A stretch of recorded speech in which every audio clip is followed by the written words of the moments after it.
राज्य में शिक्षा बहाली की और नियुक्ति की नियमावली का निर्णय मंत्रिपरिषद ने आज लिया है। इस नियमावली का नाम होगा बिहार राज्य विद्यालय अध्यापक नियुक्ति स्थानांतरण अनुशासनिक कार्रवाई एवं सेवा शर्त नियमावली 2023। इस नियमावली के तहत अब जो भी नियुक्तियां राज्य सरकार शिक्षकों की करेगी वह अब राज्य कर्मी होंगे, राज्य सरकार के कर्मी होंगे। यह एक महत्वपूर्ण निर्णय है। इससे पूर्व आपको जानकारी होगी कि राज्य सरकार राज्य में पंचायत शिक्षक, पंचायत समिति शिक्षक और जिला परिषद के शिक्षक और नगर निकाय के स्थानीय निकायों के शिक्षक रहा करते थे। अब जो भी नई नियुक्ति होगी अब वो राज्य सरकार नियुक्त करेगी। राज्य सरकार नियुक्ति के लिए एक अलग परीक्षा आयोग के माध्यम से लेगी। तो एक आयोग जो राज्य सरकार निर्धारित करेगी, हो सकता है बीपीएससी, हो सकता है कोई भी आयोग जो है जो निर्धारित करेगी, उसके माध्यम से राज्य सरकार परीक्षा लेगी और परीक्षा के माध्यम से ही अब नियुक्तियां होंगी। इस नियुक्ति में भाग लेने के लिए जो अर्हता होगी वह मैं पढ़ देता हूं। इसकी नियुक्ति की जो अनिवार्य अर्हता है, भारत के नागरिक हो और बिहार राज्य के स्थायी निवासी होना चाहिए, ये पहली अर्हता होगी। विद्यालय अध्यापक के पद पर नियुक्ति है तो राष्ट्रीय अध्यापक शिक्षा परिषद द्वारा समय समय पर निर्धारित शैक्षणिक एवं प्रशासनिक योग्यता धारित करते हो एवं विशेष विद्यालय अध्यापक के लिए अर्हता भारतीय पुनर्वास परिषद के अनुरूप अनुमान्य होगा। तो ये महत्वपूर्ण एक अनिवार्यता है। राज्य सरकार एवं केंद्र सरकार द्वारा समय समय पर आहूत शिक्षा पात्रता परीक्षा में उत्तीर्ण हो, परंतु वर्ष 2012 से पूर्व नियुक्त एवं कार्यरत शिक्षक जो दक्षता परीक्षा उत्तीर्ण होंगे के लिए शिक्षक पात्रता परीक्षा में उत्तीर्ण अनिवार्य नहीं होगा। विषय विशेष के लिए अलग से विशेष अर्हता का निर्धारण विभाग द्वारा समय समय पर किया जाएगा। तो ये बिल्कुल स्पष्ट होगा कि पहले तो आपकी जो परीक्षा होगी, जो क्वालिफाइंग एग्जाम है, जो राज्य सरकार और केंद्र सरकार के लिए पहले ली जाती थी, उसके क्वालिफाई करने के बाद ही आप सरकार द्वारा जो कमीशन के माध्यम से परीक्षा होगी उसमें आप बैठ पाएंगे। तो पहला एक एग्जाम जो सभी ने लिखा है, चाहे वो टीटी हो और अन्य जो शिक्षा परीक्षाएं हैं, उसको क्वालिफाई करने के बाद आप राज्य सरकार के कमीशन द्वारा जो सरकार जो कमीशन निर्धारित करेगी उसके माध्यम से जो परीक्षा ली जाएगी तो बहाली उसके माध्यम से होगी। इसमें न्यूनतम आयु निर्धारित है 21 साल और अधिकतम आयु सरकार द्वारा निर्धारित की जाएगी। जो सरकारी नौकरी में अधिकतम आयु है वह होगी, लेकिन जो 10 साल की नियुक्ति वर्ष का जो छूट होगा, इस नियमावली के प्रवृत्त होने के पश्चात नियुक्ति के प्रथम संव्यवहार में अधिकतम आयु सीमा में 10 वर्ष की छूट दे होगी।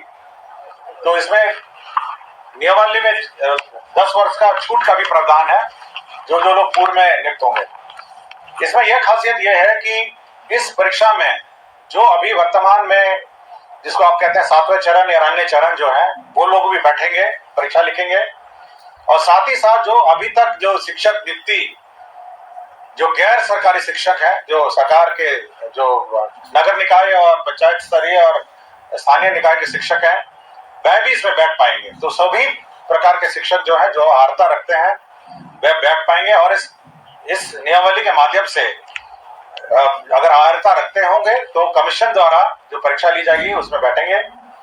सभी जो कैंडिडेट्स हैं जो इस परीक्षा में लिखेंगे उनको 3 मौका दिया जाएगा, तो 3 बार लिख सकेंगे और 3 मौके के बाद वे नहीं लिख सकेंगे।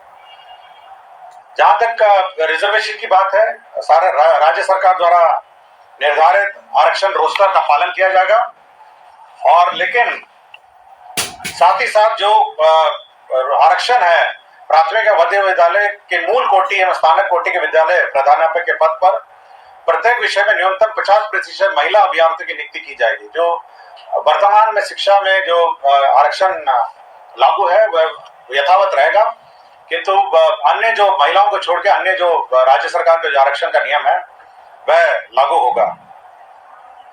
इसके साथ साथ अब सरकार के जो कानून है, सरकार के जो नियम है, सरकार का जो पेंशन है, सरकार का जो निर्धारित एनपीएस पेंशन है, ये सब लागू होगा। सरकार के जो आचरण है वो लागू होगा। यह नीति अब जिला संवर्ग के रूप में होगी, जिसमें जिला के अंदर स्थानांतरण का प्रावधान है और अंतर जिला का भी स्थानांतरण का विशेष परिस्थिति में प्रावधान है। संपुष्टि, सेवा संपुष्टि भी उसी अनुसार है, शिकायत अपील भी उसी अनुसार है। और कैबिनेट ने यह निर्णय लिया है कि अब अन्य किसी प्रकार से शिक्षा की नियुक्ति नहीं की जाएगी। केवल जो सरकार द्वारा निर्धारित कमीशन है उसके माध्यम से परीक्षा होगी और उसी माध्यम से अब शिक्षा नियुक्ति होगी। यह बिल्कुल कैबिनेट ने स्पष्ट निर्णय ले लिया गया है। सप्तम केंद्र पुनरीक्षित वेतनमान संरचना में वेतन जो प्राप्त करें हमारे सरकारी पदाधिकारी कर्मी हैं, उनको 1/1/2023 के प्रभाव से डीए का जो रेट है वो 38 के स्थान पर बढ़ा के 42% हो गया है। राज्य सरकार को इस बढ़ोतरी में 1690 करोड़ की का अधिक व्यय होगा, तो 38 के स्थान पर अब 42% डीए होगा। राज्य सरकार ने अपना जो कंटिजेंसी फंड है उसको 50 करोड़ से बढ़ा के 10,000 करोड़ कर लिया गया है। आपको जानकारी होगी, समय समय पे हम लोग कंटिजेंसी फंड से निकासी करते हैं, तो अब ये लिमिट 10,000 करोड़ का होगा, जिसमें आधा प्रतिशत जो 50% होता है वो आपदा के लिए सुरक्षित रखा जाता है। पटना जिला अंतर्गत जो वाल्मीकि का परिसर है उसमें 6.5 एकड़ जो जमीन है वह वर्तमान में भारतीय कृषि अनुसंधान परिषद को आवंटित है। अब वो जो जमीन है वो बिपाड़ के एक्सपेंशन के लिए स्थानांतरित कर दी गई है और यह निर्णय लिया गया है। और बिहार पुलिस में ईआरएसएस का जो सिस्टम लागू है उसमें जो अंडरग्राउंड केबल नेटवर्क है उसमें जो शुल्क, राइट ऑफ वे शुल्क दिया जाता है ईआरएसएस पुलिस मुख्यालय और अन्य स्थान के लिए, ईआरएसएस के योजना के लिए, तो यह शुल्क, राइट ऑफ वे का शुल्क माफ हो गया है।